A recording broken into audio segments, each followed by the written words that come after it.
Let's get rolling. Sit well. And you can sit, in a chair, cross-legged, in Virasana with the legs under you, whatever's going to feel most comfortable. But to start, I want you to take your hands and either put them on your hips, or if you're sat on the floor or in a chair where it's comfortable to put them on the knees, also good. So just find a fit of the hands to one of those two joints. And then spread, if your feet are on the floor, spread through the feet and get good contact. If your sits bones are making contact, press down through them to reach the crown of the head taller. So just get a little bit more natural length in the spine at a neutral spinal alignment. And then as you breathe in, tip the pubic bone forward so the sternum can lift up and you're kind of arching the spine, but not from the middle of your ribs. And then as you exhale, think about the tail rounding first to exhale and round all the way to the crown of the head. And so just follow that inhale on the seated cow pose and the exhale on the seated cat pose. And it doesn't have to be very big at all, but I want you to start from below as if the breath fills from bottom to top and empties from bottom to top. So breathing in, think about length in the front body. Breathing out, think about length in the back body. And as you're going back and forth here, see if you can start to settle the tongue at the roof of the mouth. Provide another sneaky point of contact. See if you can separate the teeth a millimeter or two just to unclench the jaw. We'll go for about 3 more, taking it at your speed, your rhythm. See if there's a part you really want to rush through, and maybe for this last one, just luxuriate there a little bit longer. Good. And then find yourself back in a neutral spine, hopefully slightly longer seat than we started with. Right hand is either going to come to the left knee or the left hip, whatever one you can reach, or somewhere up on the thigh is fine. And then your left hand is going to come either behind you to the sacrum or maybe grabbing something behind you if you have a chair or something. On your inhale, get long. On your exhale, think that your right knee moves forward so your right shoulder can move forward and you take a little twist to the left. Very gentle, so it's not about forcing the twist at all. We're just having the diaphragm in a slightly different position as we take a few breaths here, twisting to the left. Good. Susan, let your head turn with you in a natural, comfortable way so you don't have to look at me. Good. And just feel how that changes the whole breathing apparatus when now the liver on the right is being stretched and we're facing the side of the stomach, facing the side of the heart. Take another full breath in. Also in this position, you're massaging the diaphragm in a new way, which massages the intestines in a new way. Good for digestion. Good, and then come back to center. Just take one breath here in the middle. Notice if you can feel a difference left to right, even after a little gentle twist there. And then the left hand will come to the right knee, left hip, left leg, anywhere you can just get a good contact without it feeling forced. Right hand to your sacrum or behind you with the chair. As you inhale, get taller. As you exhale, think that the left knee throws forward so the left shoulder can move wide and forward, and then you're twisting to the right. The right collarbone moves wide from good contact with the right pinky finger. The jaw is still soft, and now we're facing the right side, the side of the liver. Opening up the side of the stomach, side of the heart. See if this direction feels easier or harder to twist toward. And if it feels harder, just let the breath be even more soft so that doesn't have to add to any strain.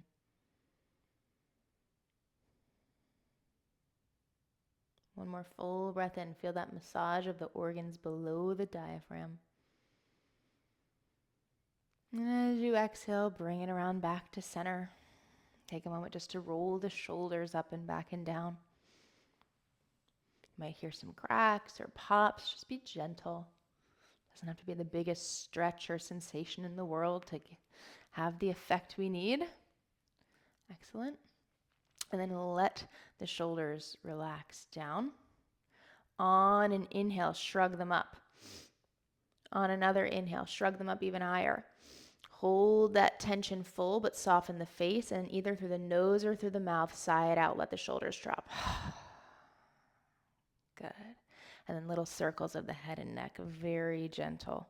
So not trying to really even stretch the neck here, just loosening up that highway between the head and the heart. Very essential connection for communication. Here we're also going around the throat esoterically in the yogic system. This would be the center for self-expression, creativity, putting our voice out into the world. So we don't want this to get jammed up. Go the other way. Notice how the breath changes when we're working in this tiny place above the shoulders. It might feel lighter, a little bit more nimble in and out of the airway. Good. And then the next time the chin drops towards the chest, keep it there. Lift the chest to the chin. Take a breath into your broad back. And on the exhale, let the head float back up onto its plumb line. Soften the shoulders. Swish the tongue around the teeth a few times. Swallow. And we're ready to begin. We're going to start with 10 slow breaths just to get the nervous system oriented. If it's helpful for you to put contact on the body, hands to the torso, hands to the ribs, you're more than welcome to play that game. Otherwise, we'll all start at the bottom of our next exhale. So we start at the same baseline. Softening that jaw and face. Portal for breath is supple. And then all together, breathing in for 1. Breathing out for 1.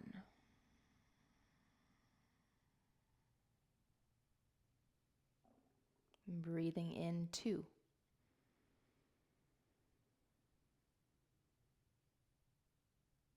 Breathing out 2.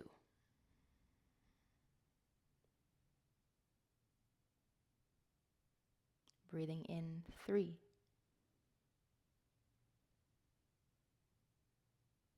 Breathing out 3.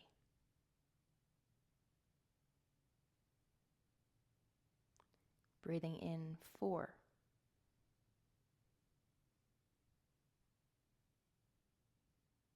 Breathing out for 4.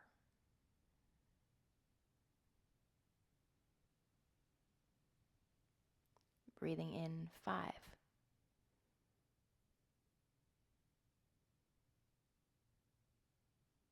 Breathing out 5.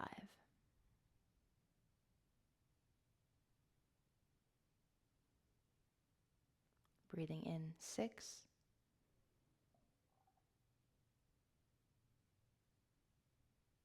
Breathing out 6.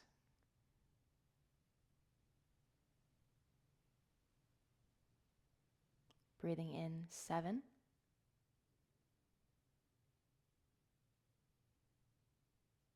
Breathing out 7.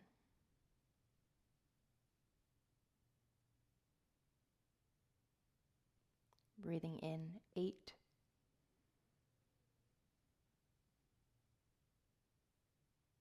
Breathing out 8.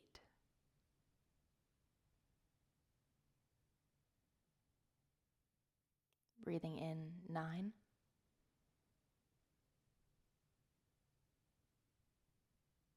Breathing out 9.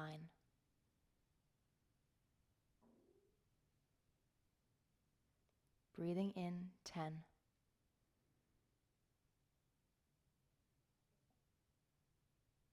Breathing out 10.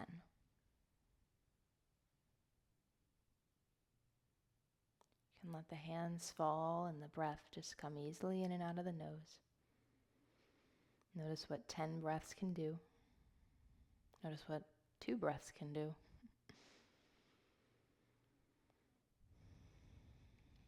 One more time, swish the tongue around the teeth, wake up the senses.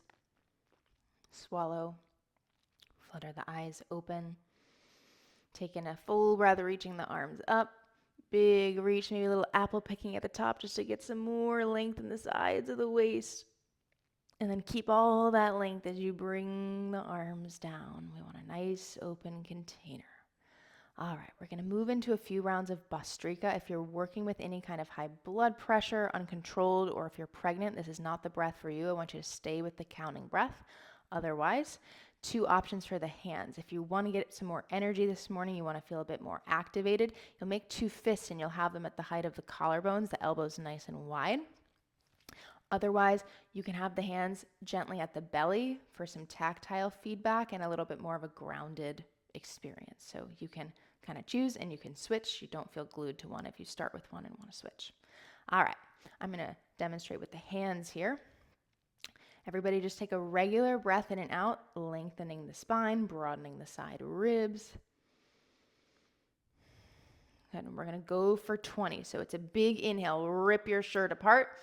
Big exhale, give yourself a hug, elbows together. So it's in and out. In and out. In and out.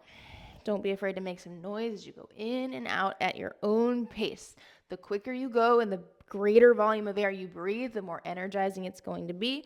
The slower you go, the less volume you breathe, the more grounding, down regulating effect it will have. So you can choose if you're using the arms, it's probably already going to be a little bit up regulating.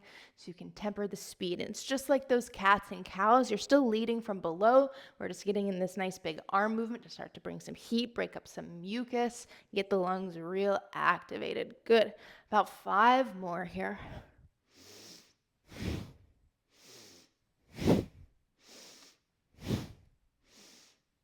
Last 2 and 1. One more all together. Open the arms up all the way. Let the palms open. On the exhale, let the hands just settle to the lap. Hold the breath empty until you feel ready to breathe in again. It's like shaking up that snow globe, letting everything settle. Notice the sensation in the arms, the hands, the chest, the belly. Notice the residue of a big, powerful breath, the Bellows breath, Bhastrika pranayama. When you begin breathing again, keep it really small, and it might not even be an effort to do so since we've just blown off so much CO2, which is our body's, our primitive brain's really primary stimulus to breathe. So when we blow off a lot of that carbon dioxide, there's not such an urge to breathe heavily or big. And you can just find this little dance of air in and out of the nose. Almost as if you're just filling the container of the face instead of all the way down to the belly.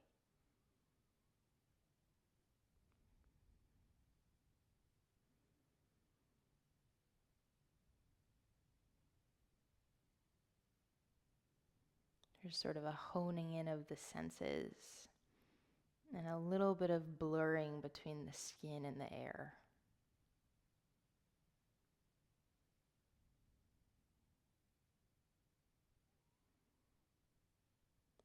Community you have with the atmosphere around you becoming more prominent.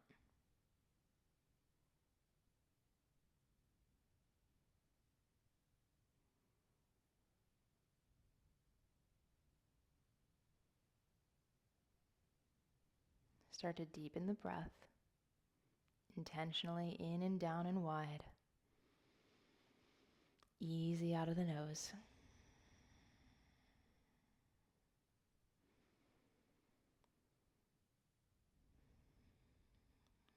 I'll invite you for 2 more rounds of Bhastrika. If it's not working for you, you can stay here with this lighter breath. Also a nice way to work on CO2 tolerance. Otherwise, you can choose hands as fists or hands at the belly for just a little more grounded experience.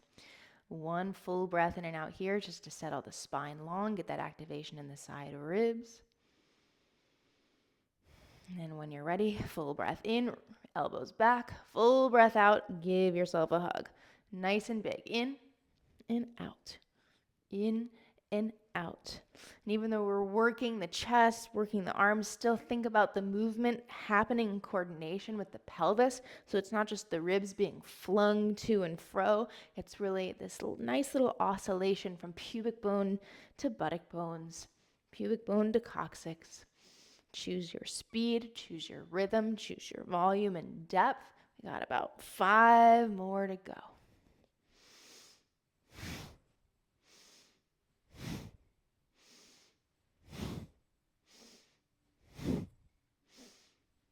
Last 2.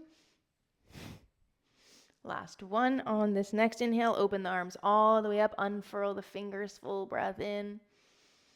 Hello, good morning. And then the exhale just lets the hands settle down in any comfortable position.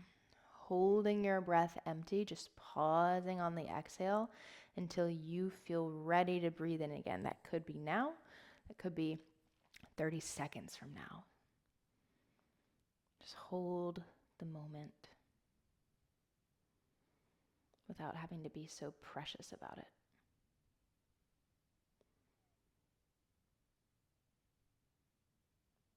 Observe the contours and the slopes of the body. Noticing the difference, feeling underneath the skin. Maybe there's more color behind the eyelids dancing around.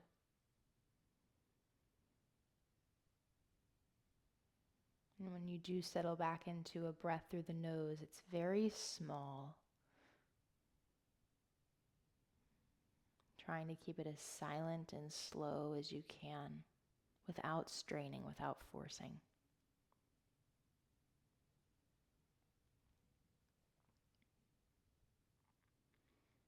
Once again, noticing the residue of a very active technique.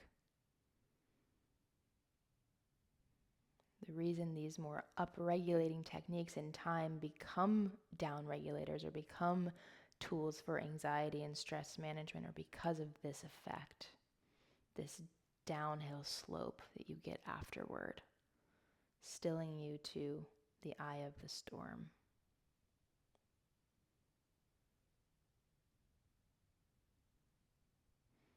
It is through contrast, through polarity, that we can begin to mediate and understand where we are, how we feel, what we tend toward, what we don't.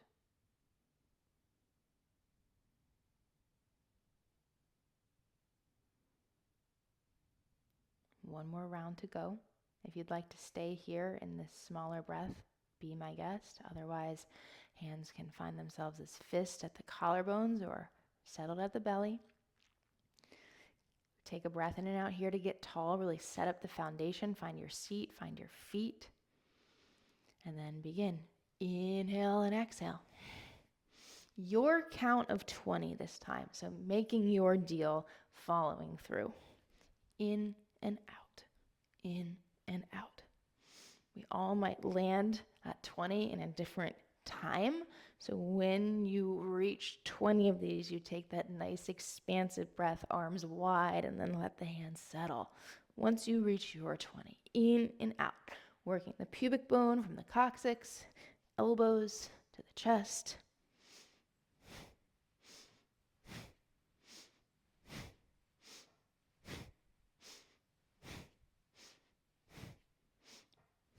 Once you reach your 20, it's that full breath in, palms open.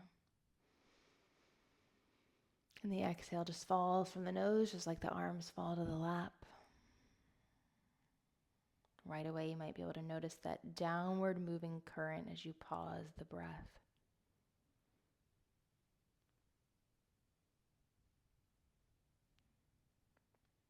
Maybe some tingling down towards the fingers, some warmth in the body.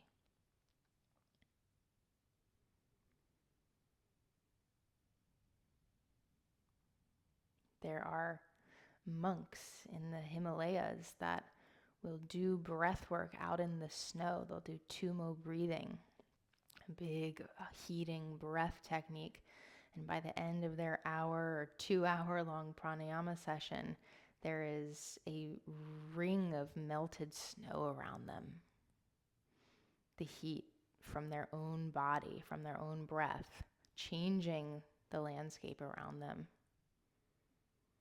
And while it's a very stark example of how breathing can change you and change your environment, even just gentle, slow breathing, changing the way you respond, changing the way you feel towards other people and wanting to respond to them, can have those more emotional or conversational ripple effects, just like the monks have the very physical effects of melting the snow around them. It sort of changes the outer aura, how you present yourself, how you show up in the world.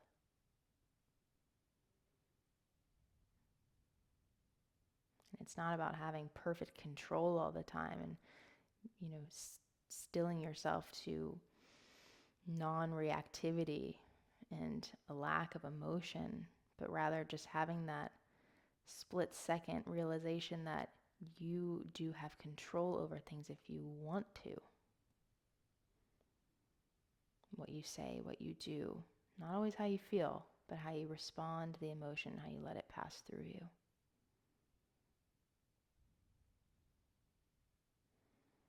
And emotions are great teachers. Each emotion is really asking a question. If you're angry, what boundary has been crossed, for example? So let that small breath settle in a few more times here. Maybe feeling like there is warmth that is radiating out past your body.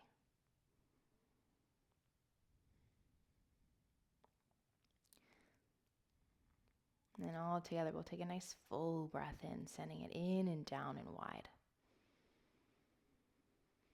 Letting it settle out. I'll meet you at the bottom of that breath. Hold empty for a few moments. Start to work the breath in a triangle. So breathing in, breathing out, holding empty. Soften around the breath hold.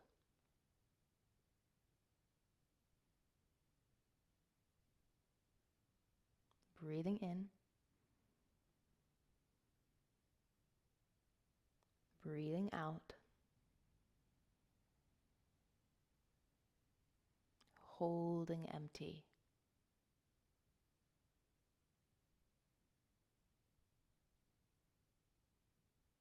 Breathing in and out.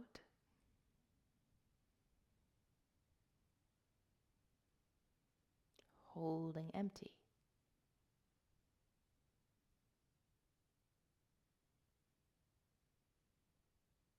Breath comes in. Breath flows out.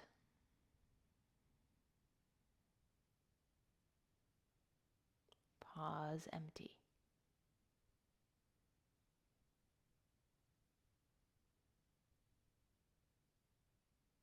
Breathing in. Letting it go. Holding it empty.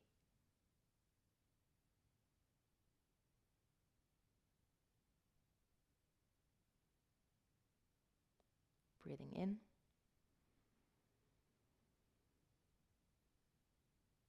Breathing out.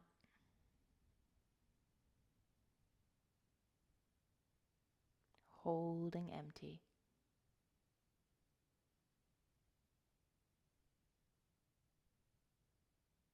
Last time like this, breathing in. Letting it go. As you hold empty, interlace the hands, release the thumbs, bring the right thumb to the right nostril. Take a breath in just through the left.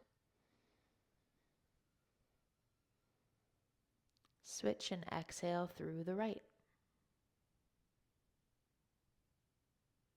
Hold empty.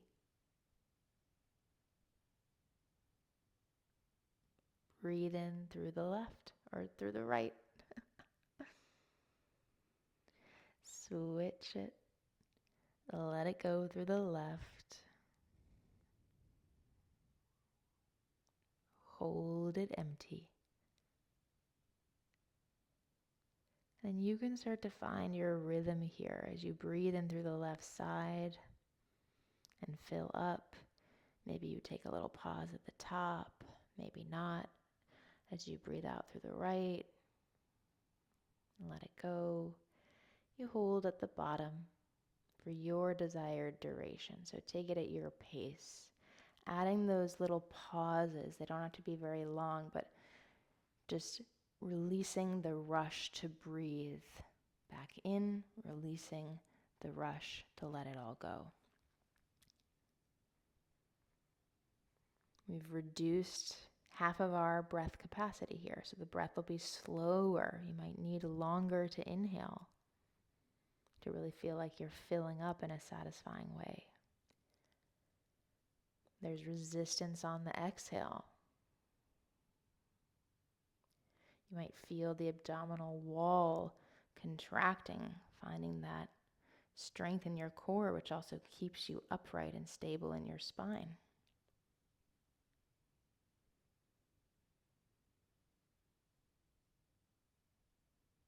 Moving back and forth just gently.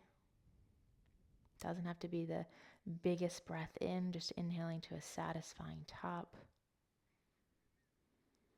Doesn't have to be the biggest breath out, just releasing until it feels complete.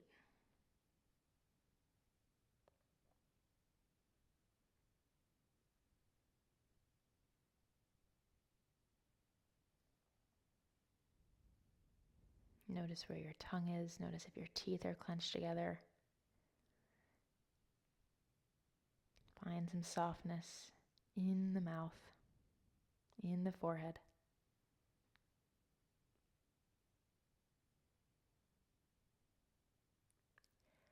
The next time you exhale through the left side, you can release those hands down to any comfortable fashion and return the breath back to both nostrils. Just notice the ease and availability when you have all the hardware back working together.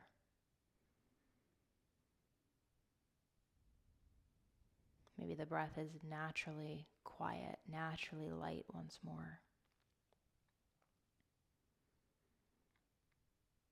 It's very normal for the mind to wander. We all have a default mode network. Our minds just kind of daydream and do what it does. This is our chance to intervene and practice that focused interruption of our wandering mind. So you can settle the breath or your attention at your breath either in the belly or at the tip of the nose. Two very common places to anchor the mind's attention on the breath. If the mind goes towards the belly, it can be nice to put hands there.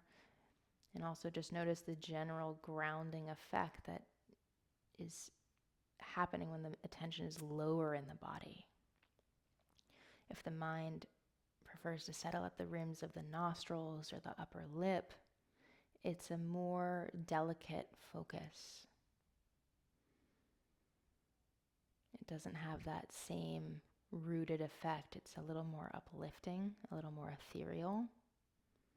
And so you can kind of choose which energy, which sensation you'd like to begin cultivating here. And if or when the mind trails off somewhere, just gently reining it back in, not scolding yourself for not being able to focus for more than a few seconds. It's very normal. We're trained to be smart, critical thinkers. And it's very hard to untrain that. And just let our senses go toward observation instead of critical thinking. There's nothing to figure out here. All there's to do is notice the breath in and the breath out.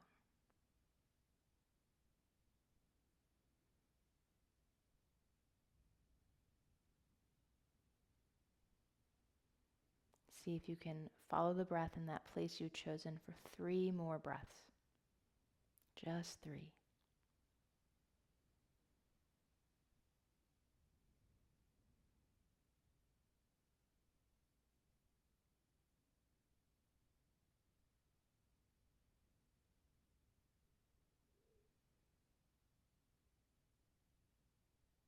Once that 3rd breath has left the system, you might swallow, move the fingers or the toes, start to waken the peripheries. Maybe inviting a big reach overhead for 1 more full breath. Big morning stretch. And then bringing it back down, opening the eyes and starting the rest of your day. Namaste.